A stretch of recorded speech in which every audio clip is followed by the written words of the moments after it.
let an individual think and decide for himself, the more chances of that person to become a leader. The school is expression of you.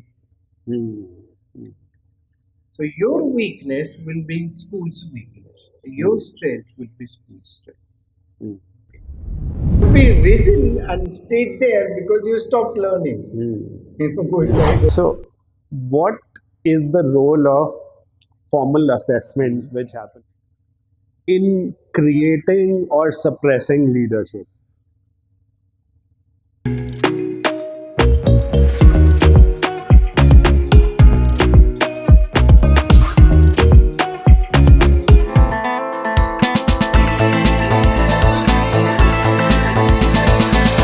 Welcome to Propel Talks, and today we are with Miss Pooja Bose and Mr. Vishnu Kant.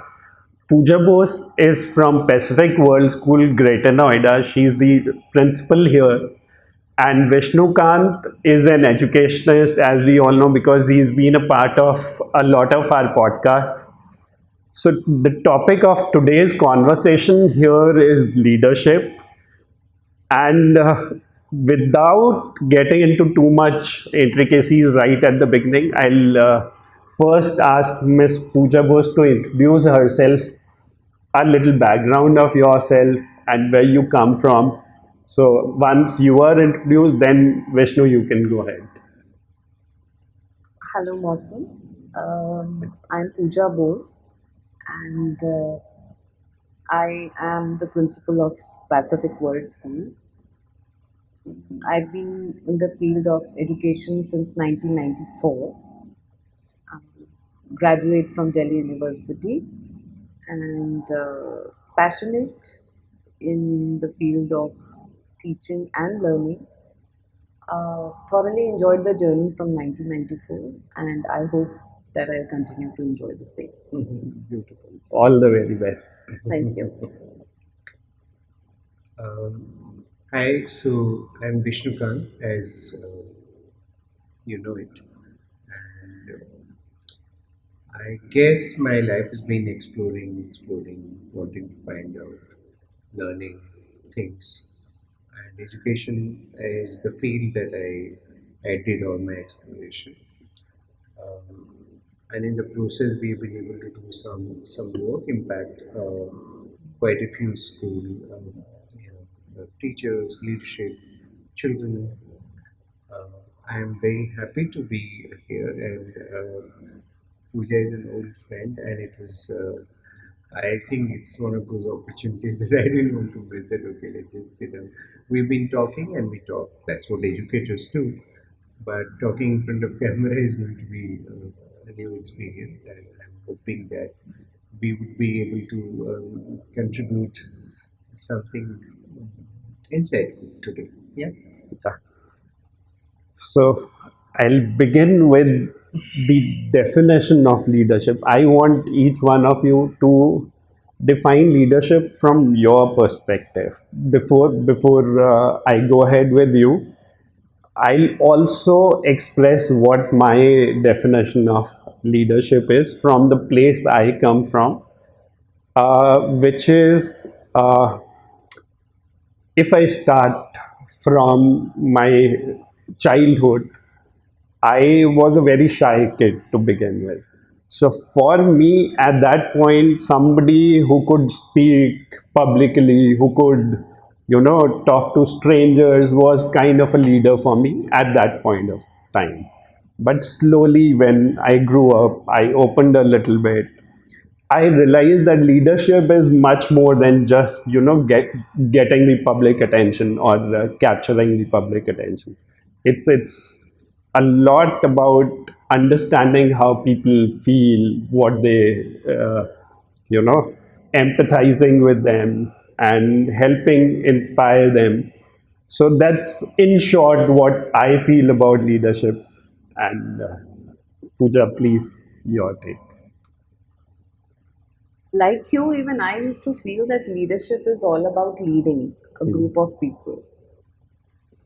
Behind the scenes, what all goes into making a leader. was not really easily understandable or obvious till one actually takes up the role of a leader and one learns as one performs. I think most importantly, leadership is about creating an impact amongst the people whom you are leading. And leading does not come out of a position of superiority, it comes from a position wherein you have the ability to provide solutions. So, invariably, the leader will have to give solutions and decisions and also open channels or pathways for people to perform as per their capabilities. I think if the leader is able to do that, that person emerges as a natural leader and is recognized as a leader easily. There is no other way a leader can be a leader. So it's a beautiful statement that helping people perform their best. So Yes. that is one quality of a good leader. Vishnu, you. Yeah, so that particular point, I think I would agree that leadership is defined by the responsibility you take for other people. So you put your stake in other people's learning and other people's performance. Because we are in education, we are constantly talking about learning. So therefore, for me, the leader then becomes someone who puts his stake or in other people's learning, takes that responsibility voluntarily or probably decided by the rule, but takes responsibility for other people's learning and performance. However, that is really what I think now.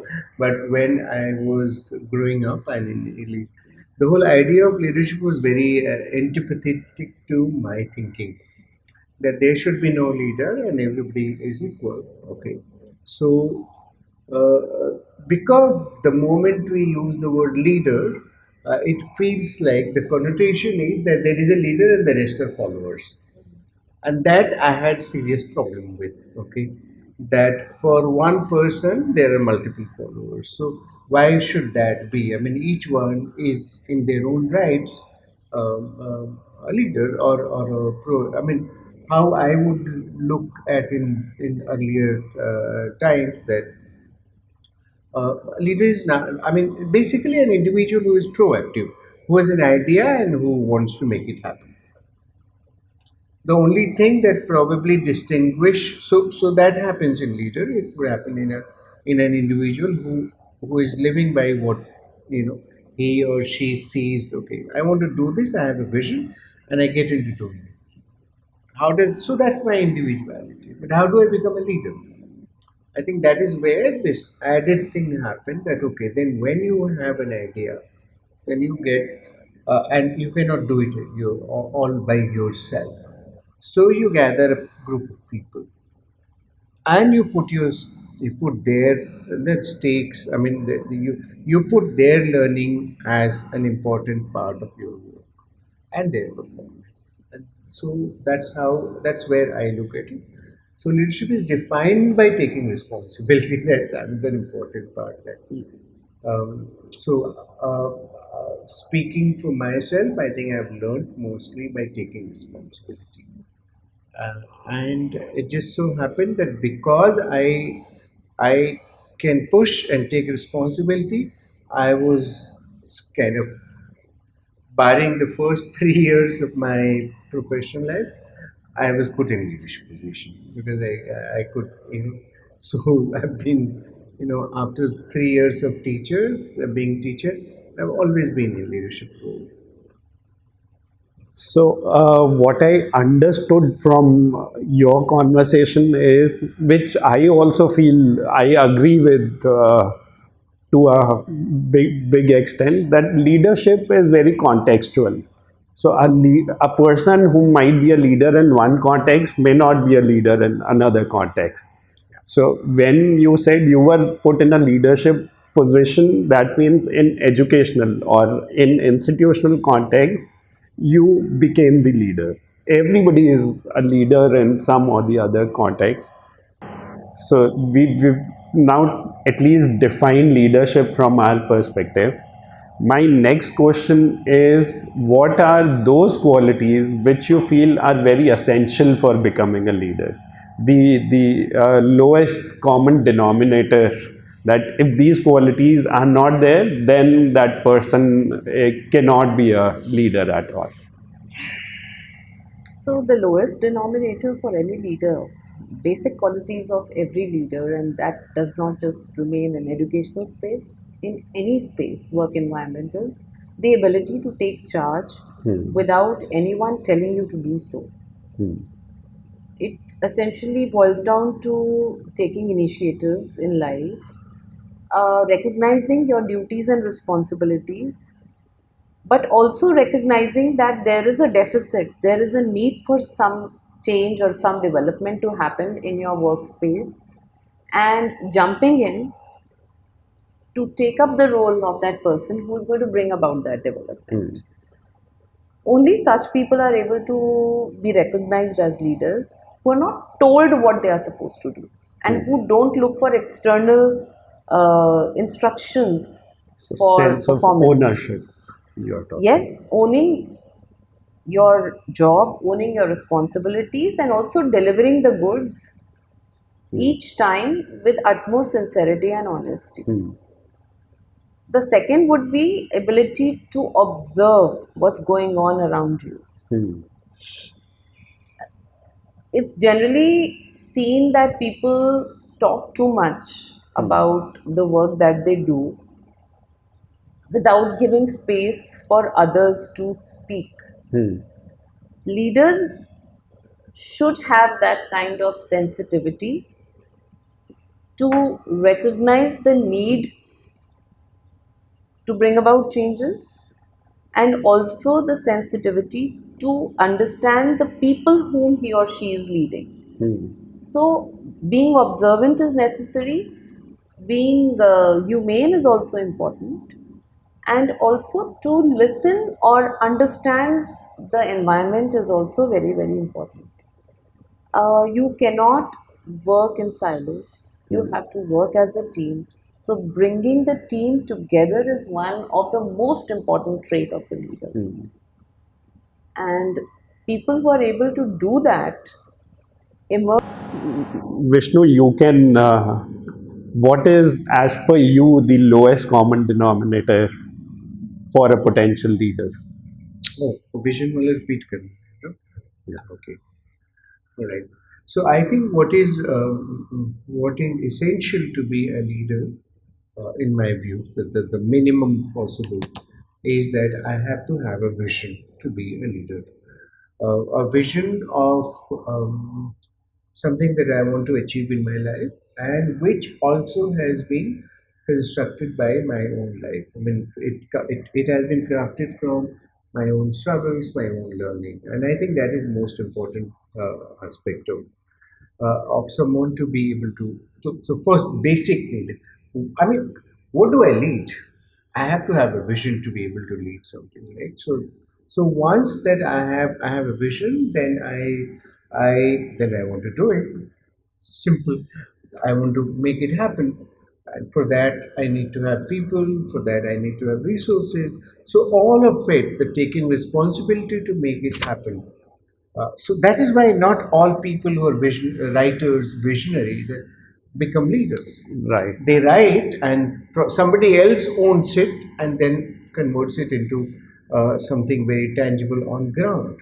So philosophers are mostly not leaders because they will give you a lot of ideas and vision, and I think they're powerful. But until somebody owns it and makes it happen, so leadership comes from there. And I think from there to having people, gathering people, nurturing them, educating them, deploying them rightly wherever it is. So that would be part of it. These are basic things about leaders. So what she said about observation, listening to people, understanding them are very important aspect of making things happen. So, if I put it in one phrase, as per what you've just talked about, it's vision plus execution. When coming together, then the leader The leadership emerges. emerges. Leadership Yeah. emerges. Yes, right. So this brings me to a very important point, which I've a lot of times thought in myself also. There's a lot of criticism about the industry of education, what we call it today, that we are not creating a lot of leaders, we are creating a bunch of followers across the world, not just about India but everywhere. Oh yeah. So first, I would like to know what are your thoughts on the same, and then I would want you to follow it up with you being a school leader for a decade and more.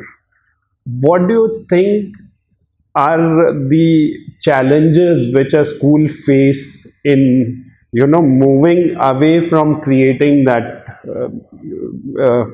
follower mentality and then bringing children into leadership mindset, if there are?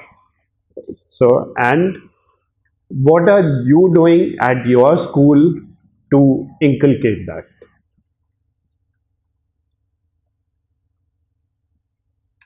Traditionally, in our country, leadership in families is also very preconceived or has its own preconceived image. The head of the family, whosoever is the male head in a patriarchal setup, is de facto the leader of the family. Hmm. It's never thought that children can be leaders. Hmm. So our kids are overprotected, and till they are, I think, 18 or 19 years of age, they are treated as children only. Hmm.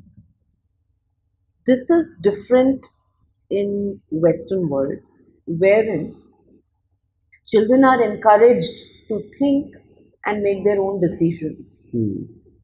The more you let an individual think and decide for himself, the more chances of that person to become a leader. Hmm.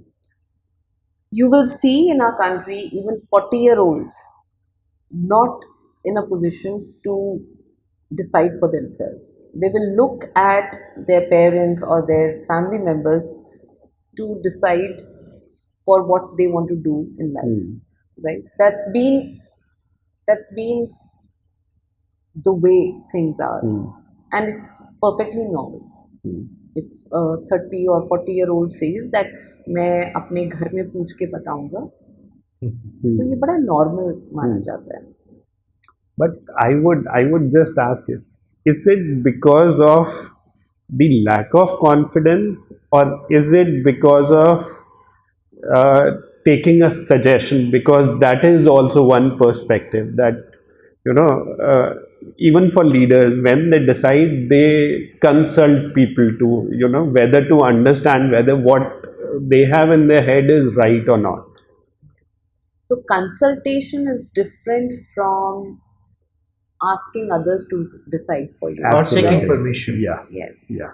Yeah. Uh, I have seen in my career Hmm. that teachers who are interviewed, when it comes to taking salary decisions, they all want to say that I want to check from my husband. Hmm. Hmm. So these are realities. Right. Husbands don't say that for that I have to check Right. from my wife, Right. but it happens. So what I'm trying to say is that leadership is also stereotyped. Hmm. Hmm. That's a very important point. And in school, Hmm. at least my mission as a school leader is to break the stereotype Hmm. that it is all right to decide for yourself. Hmm. It is all right to take charge. It is all right to be assertive where you think it is needed, alongside being a teammate. Hmm. alongside being collaborative. Hmm. How do we do that in schools? Because at home, children will not be allowed to, Hmm. you know, be leaders Hmm. as much as they would like to be. Hmm. There's always a parent or a grandparent who would want them to be a kid. But in schools, you can give them projects and you can give them responsibilities and you can give them tasks and set objectives or targets to deliver. Hmm. And this need not be only in senior school, it can start from as low as class 2, Hmm. wherein you tell the students that, hey, look, we have to do this. And why don't you all get together and do this? Hmm. And in that cohort only, there will be somebody who will become a natural leader. Hmm. And it's not going to be a perfect situation because earlier to start with, you will have to guide them, you'll have to give them some kind of framework to work upon. Like, let's plan first, let's budget first, let's make a process to it, post which it will become more automated. And the more children are exposed to such situations of decision making, of planning, Hmm. the better they will be at this skill. It is as simple as that. Hmm. We as teachers also feel that let's create the perfect annual day, let's create the perfect quiz Hmm. show. If you give this responsibility or opportunity to the students, that is a function or an event which is student led rather than teacher led, it will not be as perfect as Absolutely. you would want it to be. But you have to be ready Hmm. to take those risks and Hmm. challenges if you want the students to lead. Hmm. Yeah. So this brings, I'll come to you, Vishnu, but this brings me to again a very important question comes to my mind is that we schools are in a habit of presenting the perfect picture to parents. When it comes to annual day, it has to be blemishless, it has to be the perfect. So how do you communicate this thing to the parents, make them aware that students are doing this, and it may not be that impressive, but in the long run for a child it would be much more beneficial than uh, creating a perfect annual day. I feel that is a big challenge for schools. Would you agree? And how would you overcome this? I think most of the challenges are overcome Hmm. if you are honest. Hmm. Honest and Right. sincerity of purpose always keeps things easier and simple. Hmm. And if you tell the parents that this has been the work of students right from beginning to the end, and with teachers taking the back seat, this is your child who has painted this picture, your child who has choreographed this dance, your child who's directed this play and written the script, parents would be more than happy. Hmm.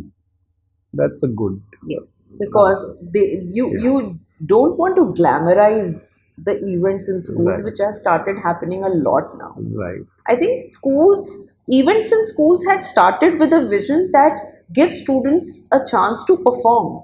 Right. Perform not only as actors but also as directors, as script writers, Yeah. as lyricists, as singers. Hmm. And how can it be that children perform as good as stage actors or NSD pass outs? Hmm. It can't be possible. Right. It's a journey. And we all have to acknowledge that it's a journey and be part of that Hmm. Hmm. experience. Right. So I think if you tell them this, make them understand, most parents would be happy. Right. And I appreciate your understanding of this thing that, as a leader, you understand that the main value is in making children do things rather than creating a perfect picture to the outside world. Vishnu, I'll come to you and ask you. You Can worked I with just want to add a couple of things here. I absolutely, think yeah. it's very important to put it. So the journey of whatever we're calling leadership, and not so much uh, as a antonym of following, but Hmm. leadership as people, someone who has vision, who has the ability to make that happen through whatever quality they need. And I think the if we were to say that, okay, what is it that would create that kind of people, children who grow up to be leaders? So I think one is that at home, this whole thing of if you leave the child to do something on his own, he'll make mistakes. Okay, therefore, let us protect. So the parents Hmm. typically rushing to do things, do things themselves, and then instruct children to follow what they say. Okay, so both almost creating a culture where you don't want the child to fall, where you don't want the child to make a mistake, or where Hmm. you don't want the child to run the risk of messing up things. Hmm. I think that is the that is the antithesis Hmm. of creating leaders. It's Hmm. the biggest this thing. Also, to a large extent, um, from this emerges that, okay, you externalize issues. Okay, so if the child falls, then there is a problem with the floor, or if child has done something, then it is somebody else's. So not taking responsibility for my own faults is part of the reason, and that's Hmm. something that I mean, I've seen parents doing it, and it eventually children grow up to do. Hmm. Now the similar things continues in the school, handing down of information, giving children, okay, you read it, you learn this, you know, you write this Hmm. answer and so on. So essentially, not so actually it is connected to making children independent learners. Okay, Hmm. if you can't have independent learner, how can you have a leader? Hmm. So how will learners become Hmm. independent? They will become independent by becoming independent, by thinking independently, by doing things, and by making mistakes, and by learning from it. So that's how it is. Thankfully, today, after multiple whatever the national education policies and so on, there is a lot more focus on letting children do things. Okay, and there is a lot more focus on, and that connects to what is earlier said, is that children, whatever they do, however imperfect, but it is their authentic world. And I'm glad that you said that the parents appreciate it, because that is one of the biggest problems that been, that if child makes something, he will mess it up. So let me just go to market and buy a ready-made product or project and give it to them.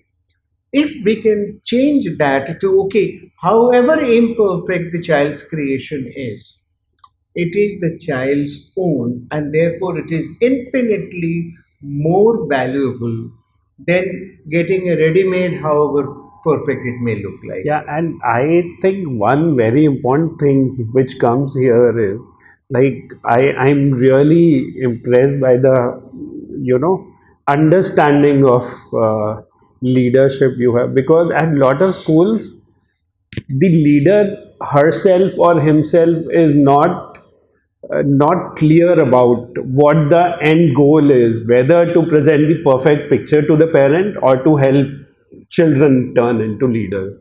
And the problem starts from there. When I'm not convinced myself, I will not be able to convince parents. But if I have that conviction that children doing it is the best thing that can happen, then it becomes easier for me to convince Absolutely. parents. So, culture of this whole hardcore thing that we will be original. Yes. Okay. So, however imperfect it may look like, whatever I've created here, it may be, but it's creation of children. Okay, Right. it's original, and Yeah. I think that is where you are laying, or you are sowing the seed of leadership, seed of Right. originality. It's okay. I mean, it doesn't have to look perfect. I mean, the whole. I mean, today I was reading somewhere, the whole idea of perfection is elusive. Hmm. It's completely, no, what is perfect? Right. If evolution was perfect, we would have died long back. Absolutely. Because things are imperfect, that we are Ah. constantly evolving. Hmm. So it's in fact, the perfection is like a end of everything. Hmm. Okay. Why would you choose that to be? Hmm. Like you have to invade if at all. It makes a strong case for being imperfect. Right. Nothing Right. Right. So this reminds me a very beautiful dialogue from a very popular movie which we've all seen, Three Idiots. कि excellence के पीछे भागो, perfection के पीछे मत भागो. So helping children understand that excellence is important. Whatever they are doing, second time doing it a little better is important than rather than doing it perfectly. Yeah. Well, I think there Yeah. is a cultural problem that we need to try. I don't know how we can do that in school. But this whole thing about copying from someone because it looks better, or this, I mean, this it robs children of their confidence to do something on their own. It's easy to copy.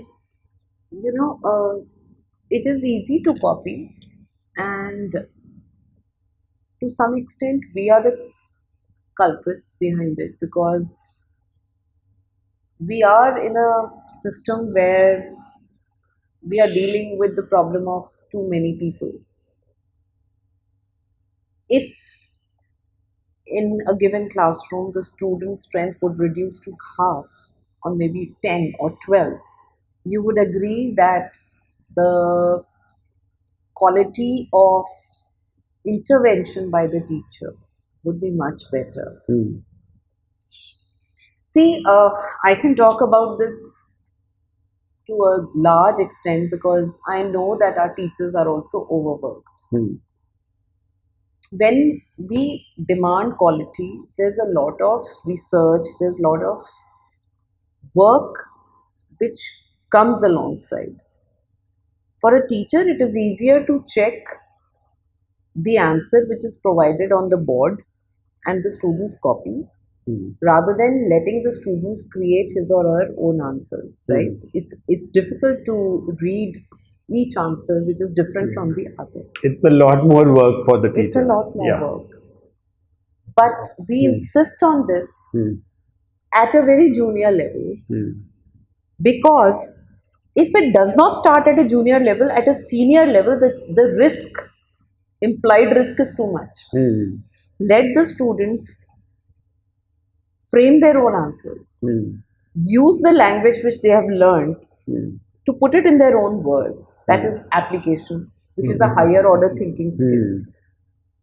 So that by the time that child grows, the child is a pro at it. Hmm. If you realize that we have to do this in 9th standard, the risk is too large.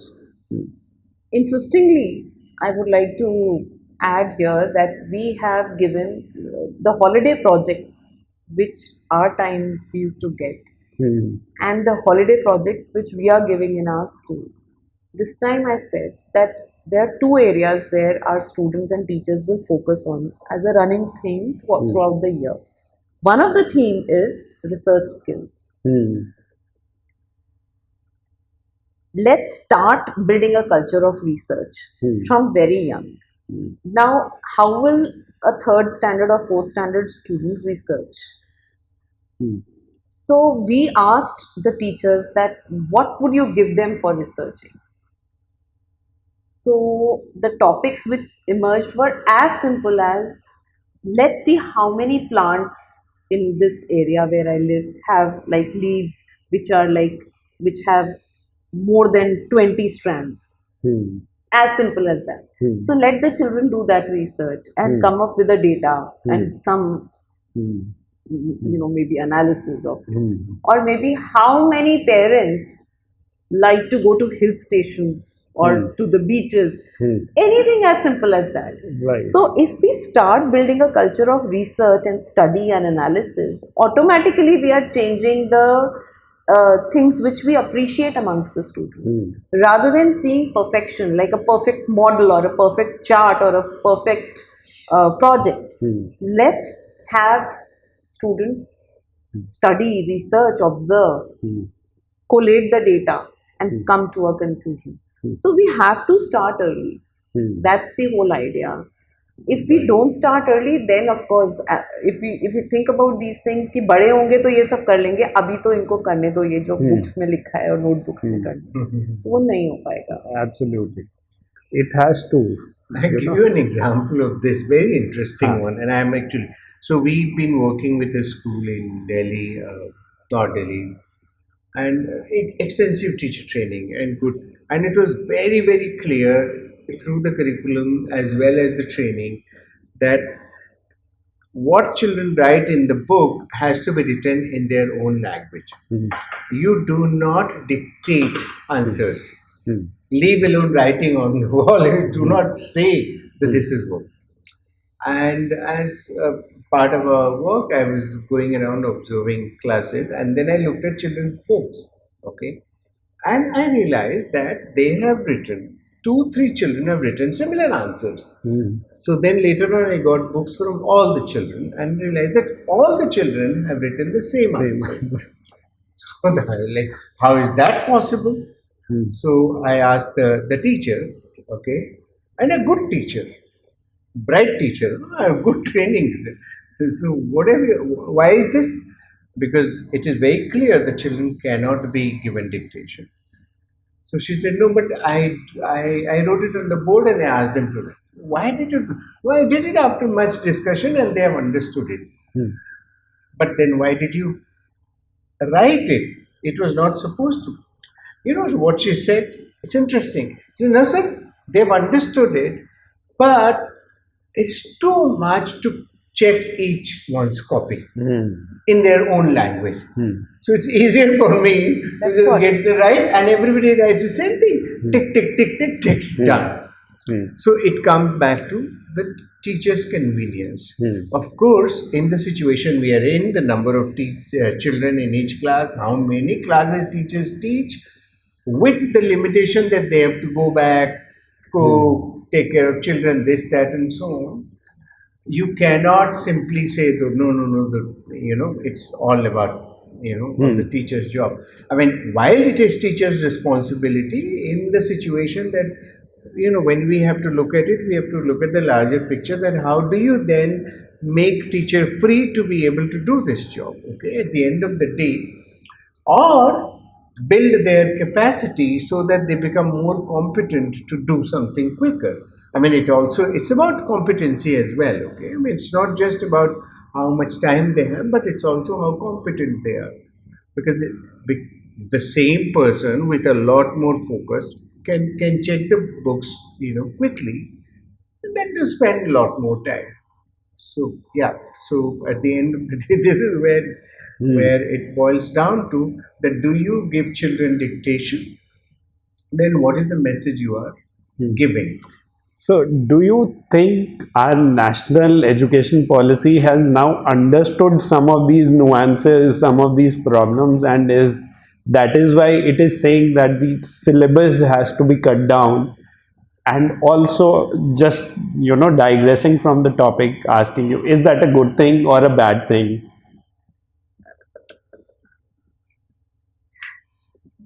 Content has always been a challenge. Too much content. And if they have decided to cut down the syllabus, it's good. It's a good measure. When the teachers keep struggling with delivery of content, then obviously how much time they will have to deal with a given topic or a subtopic well. Because when we talk about having a project on the given topic, having discussions on that topic, having formative assessment of that topic, everything takes time. So time allocation is a huge issue. And there are other kind of disruptions also in the academic session, weather related, examinations, events, all these things keep happening, holidays. So we have to keep everything balanced. Cutting down of content will be a very good move.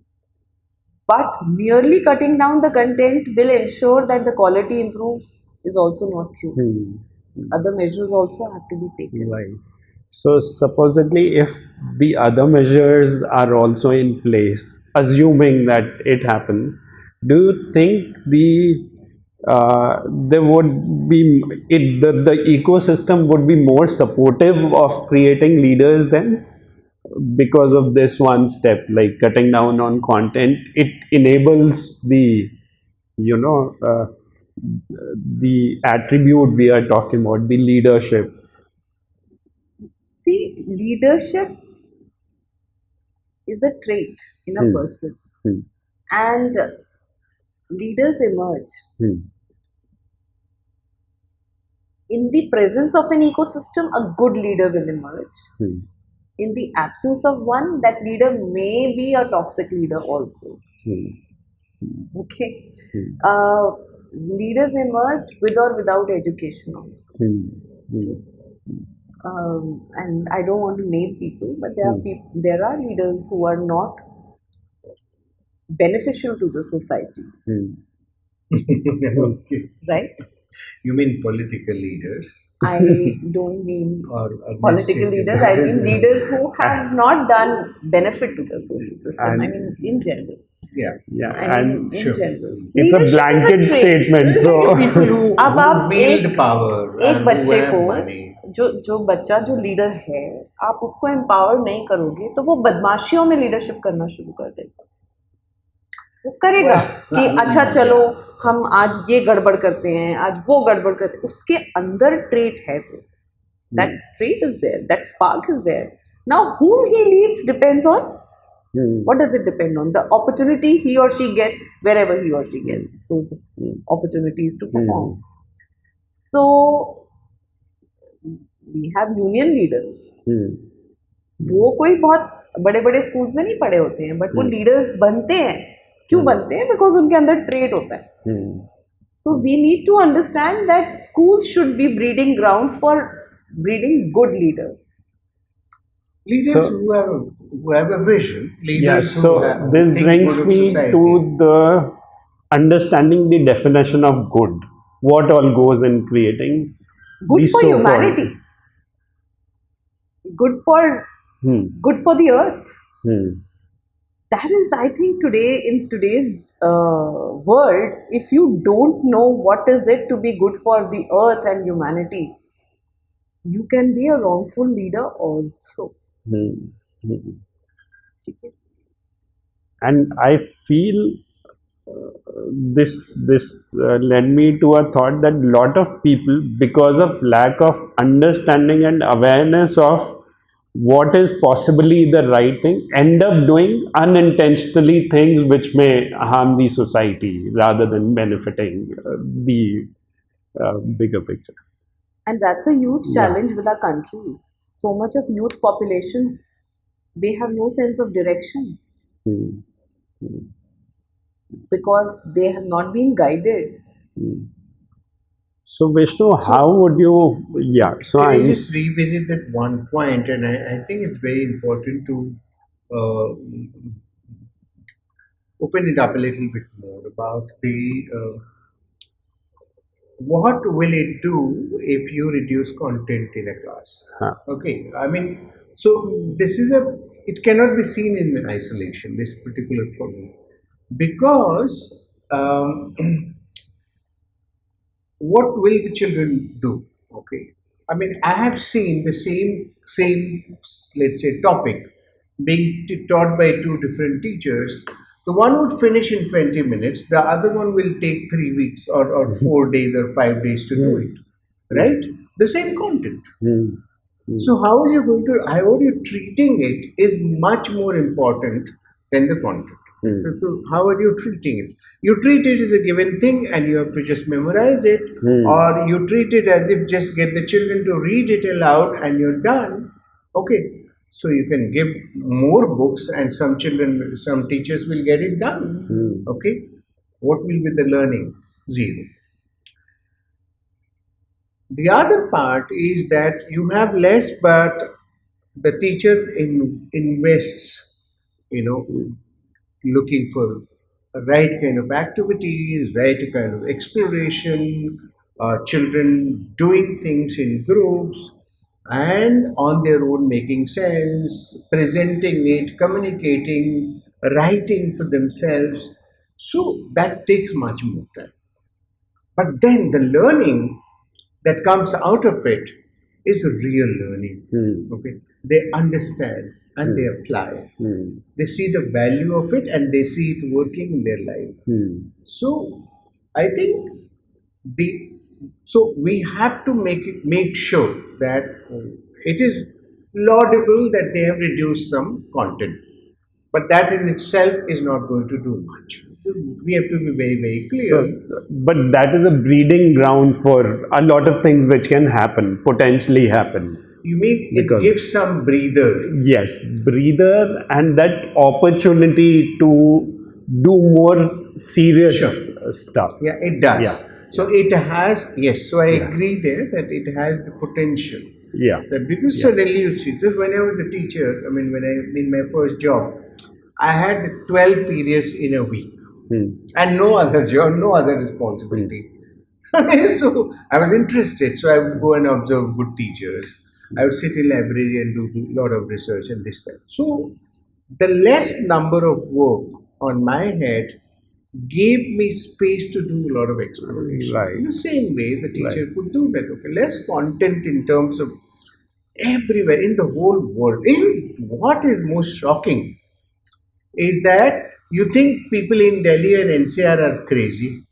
Then you go and see a school in remote place of Maharashtra where obsessed that every in nursery there are schools that have 10 books, 8 books they prescribe to children. Everybody is making money, these publishers, the teachers, the vendors, the school, etc. What will the children do? They are just not even capable of reading or making sense of it.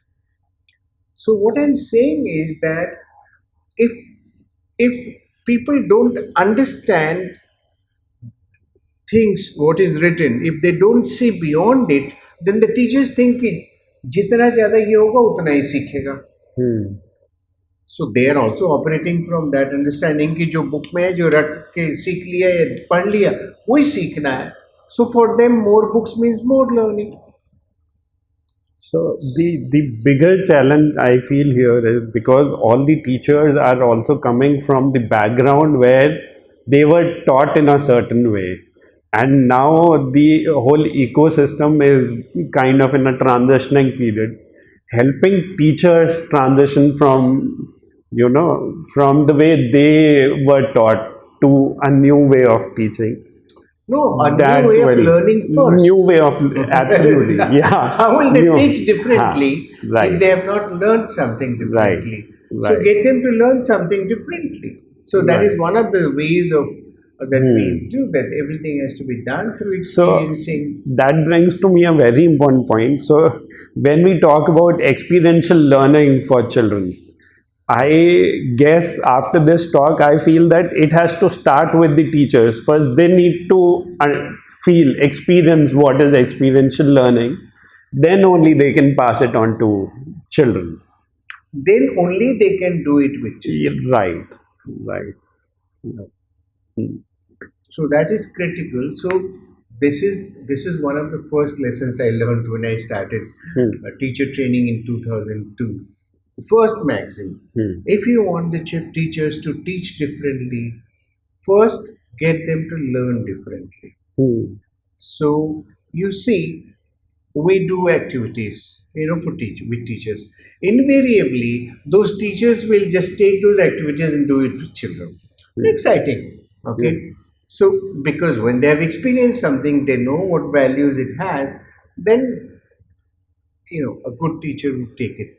But like anything, you have found something nice, then you would like to share with friends and family in the same way, and that's how it works.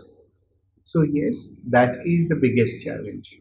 That is why national education policies or any other things have very little value.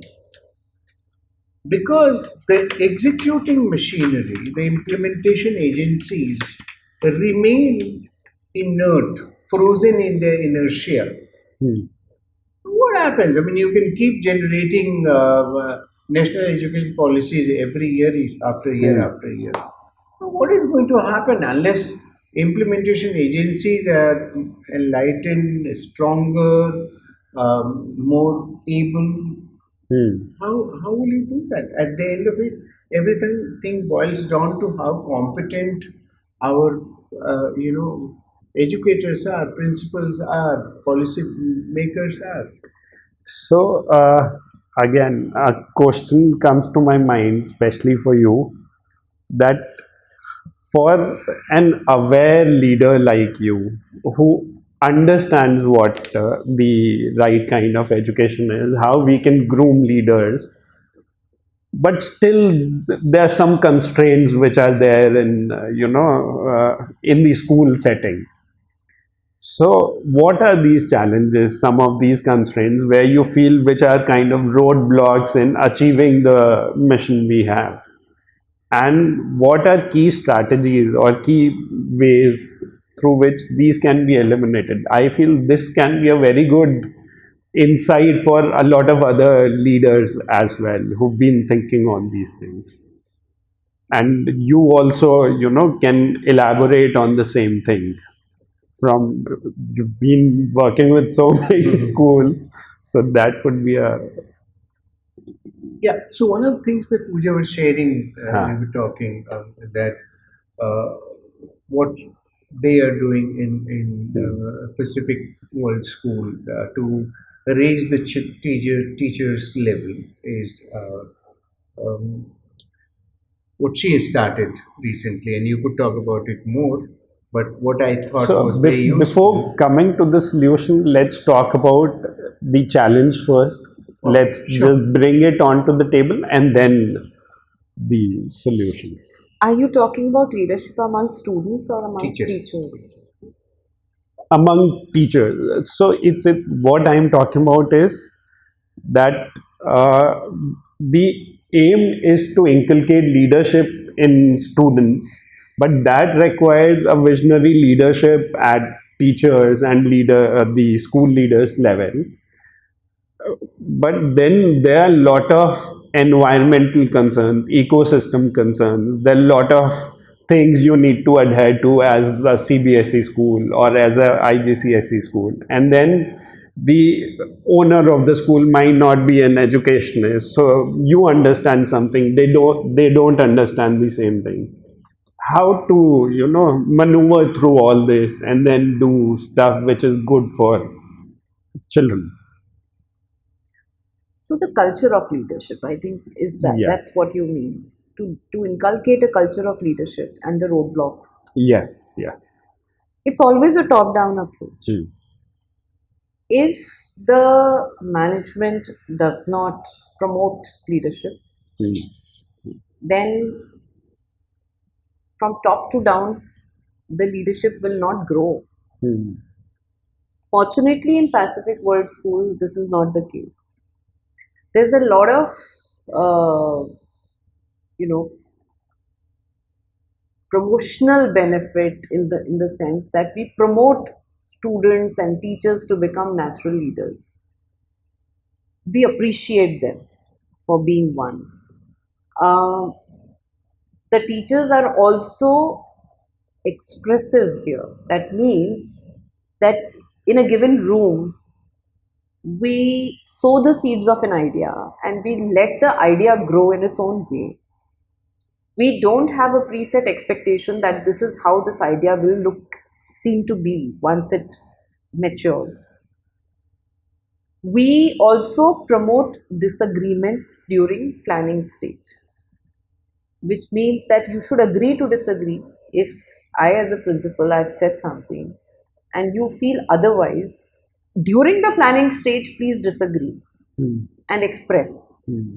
Not when it is done, Hmm. and then you look back and you start saying, because of this person or that reason, this didn't happen. Hmm. That Hmm. is not Hmm. acceptable.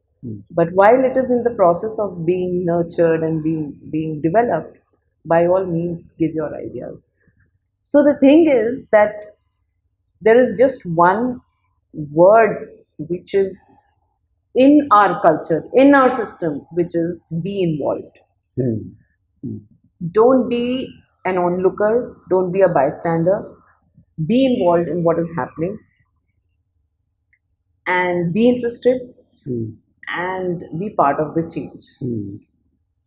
Any person who exhibits these traits and qualities is given an opportunity Hmm. to lead.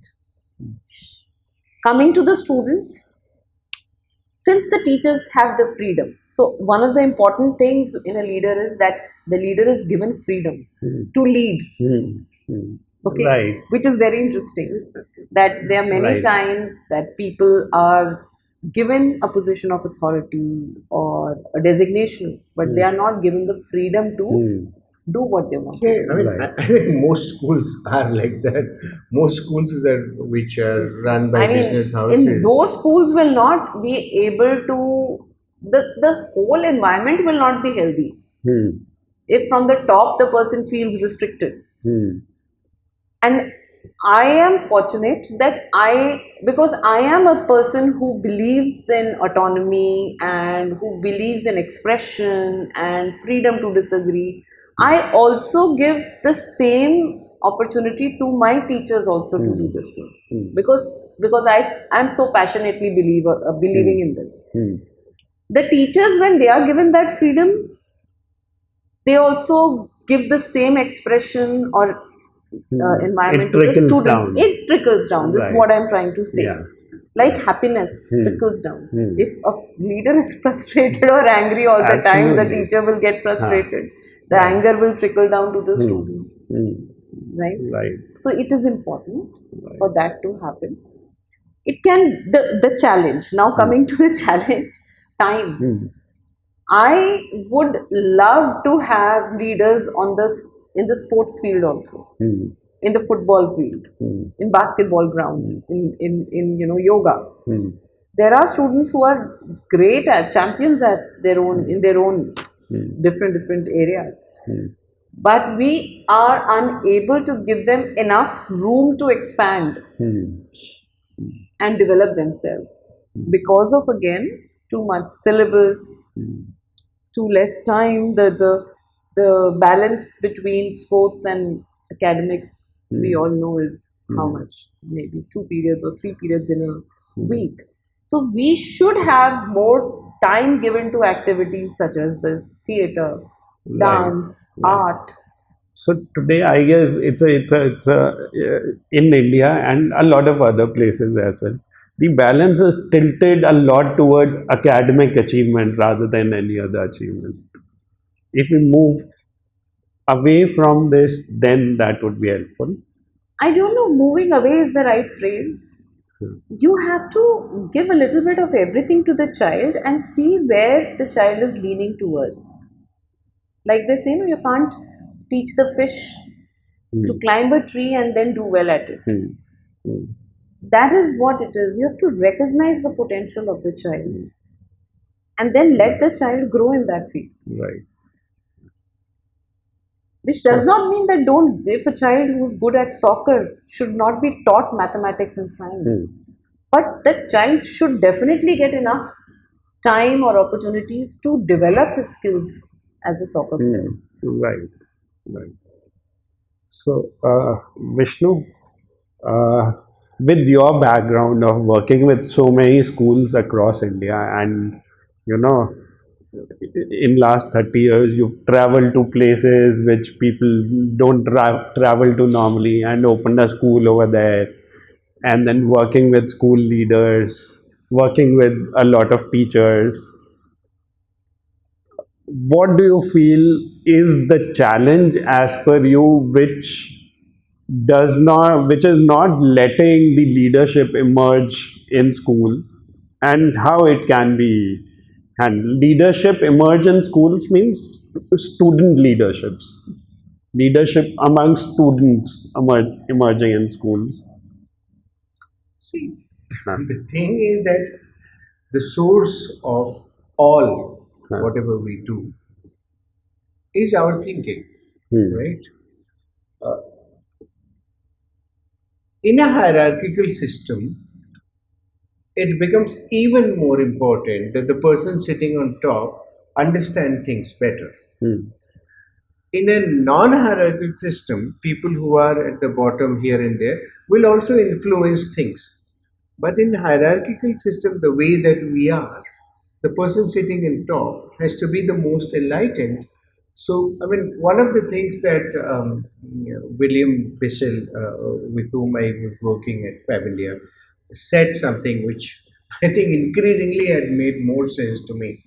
He said, "This Vishnu, the school is expression of you. Hmm. Hmm. So your weakness will be school's weakness. Your Hmm. strength will be school's strength." Hmm. Okay. Now I am today, I'm able to articulate it, say that in a system, hierarchical Hmm. system, the the school is as good as the person sitting on top. Hmm. Okay. It is limited by the limitation of the person sitting at the top.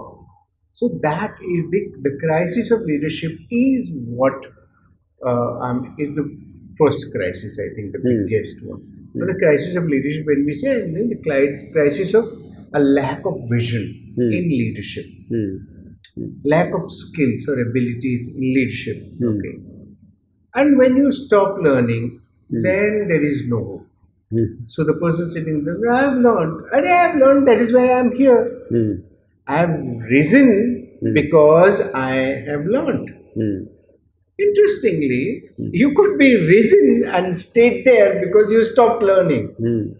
Going by Hmm. the Right. Peter's principle. Okay, Right. like so in a hierarchical system, a competent person rises till the person reaches the level of the high. You become incompetent, then you stop rising. Okay, yeah. So I think that the crisis is that of learning. That's the way I look at it. Hmm. All problems are rooted in that Hmm. learning, not learning. Okay, so Right. that is how it has to be. We have to attack that. We have to begin to reinvent leadership. Okay, I want to learn. I want to see what does it mean. So for a question, I would ask myself. I would encourage people. What does it mean to be a leader today? Hmm. For me. Hmm. It's very simple. Uh, and I think that is the core question that we need to understand. Yeah. So, for the lack of time, I'll just close with one last question, which I would want to ask you after a lot of conversation we've had. So, and we may or may not arrive at a answer for this question. So, what is the role of formal assessments which happen in schools in creating or suppressing leadership? As per you, is it something? It's a question which emerged out of the conversation. I thought I'll held it for the last. We may or may not have the but we'll have our perspectives, so that is what is more important. I think part of the question was answered by her. Okay, when initially she said that what is it that you assess? Hmm. You assess ready-made product, a perfect one, or you assess authentic work. Okay, I think that is the point. That the what are you assessing? Hmm. Yeah, I mean, at that time she said that okay, so we would let children to present whatever they have done authentically. That is the beginning of. So the assessment then becomes a propeller there. Okay, so whatever you, because then you put everything there. This is your original self, good, bad, whatever it is. And when there is an acceptance, there is a movement from there. Yeah, so it has to move from the current structure to a new one which may emerge, you know, and which would be, I guess, less competitive and more about self rather than I think comparison the with structure others. is already there. Huh. What we call standards based assessment or outcome based, that Hmm. you have a norm that children at certain stage have to gather certain skills and Hmm. whatever attributes. So you measure children with that, but not by inauthentically presenting something, authentically saying where children are. Because without that, I mean, I can one lie and I can cover everything Hmm. up. Hmm. What is the point of assessment? Hmm. Hmm. Okay, so teachers lie. Hmm. Hmm. So it's very interesting that Hmm. you've linked assessments, Hmm. and that to formal assessments with Hmm. leadership. Hmm. See, like Vishnu said, that what is assessment and Hmm. what are you assessing? Hmm. Hmm. Invariably, I assume that when assessments are happening, they are assessments of the learnings Hmm. that are happening in school, or probably assessments for the learning that are about to happen in school. Hmm. Correct. Now, formal assessments are of two types, Hmm. formative and summative. Right. If you want to really assess something, you will have to be true Hmm. to the fact that these assessments might indicate that you have not taught well. Hmm. But Absolutely. the teacher Hmm. is always under the pressure to show that to the leadership or to the management that whatever the teacher has taught has been learnt well, Hmm. right? In order to prove herself or himself. It's very easy to fool the system. You can create an easier paper Hmm. and get most of the students will get good marks. Hmm. Absolutely.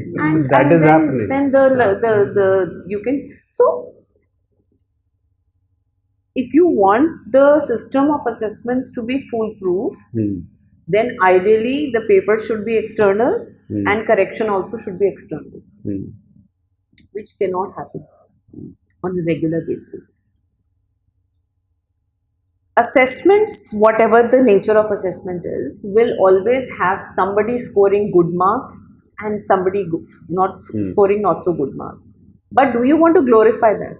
Hmm. Already in the current education examination system, they have stopped glorifying marks Hmm. by not printing the names of toppers and you know and making headlines out of it. That's one way Hmm. of stopping this Hmm. facade that we have so many 99.99 Hmm. percenters, because the same set of children, they are not getting seats in colleges, Hmm. they are not doing well in the industries Hmm. wherever the job force when they join. So clearly they are not 99.99 percenters in knowledge, Hmm. Right. right? Very well said. They're only Hmm. passing that type of exam which they have understood, Hmm. that frequently asked questions ये होने वाले हैं, Hmm. इनको आप तैयार कर लीजिए, आपके मार्क्स आ जाए. Hmm. Hmm. The road towards reforms Hmm. in examination is already there. Hmm. More competency based questions are being asked, application based questions are being asked, but उसके अंदर भी people are trying to Hmm. have expected questions Hmm. in that also. So it's going to go on. The struggle Hmm. will go on Right. forever and ever. Right. Still, you will have some of the students acing the regular as well as the irregular exams. Hmm. You will have some students who have not done so well in the regular formal assessments but have done exceptionally well in SATs Hmm. or in other examinations because they really are wiser. Hmm. Probably they don't have knowledge, but they are wiser. They can apply, they can Hmm. connect the dots.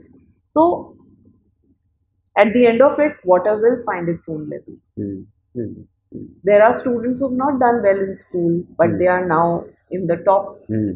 of their industry or their setups. Yeah. Hmm. So that is proof enough. Hmm. Right. Nothing Right. succeeds like success. True.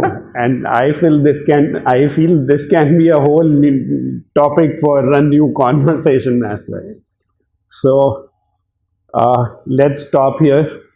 Thank you so much for giving so much time to us. Thank you. It was And very interesting. It yeah, was a very interesting discussion. We can yes, go on and on till evening. true, true. Yes.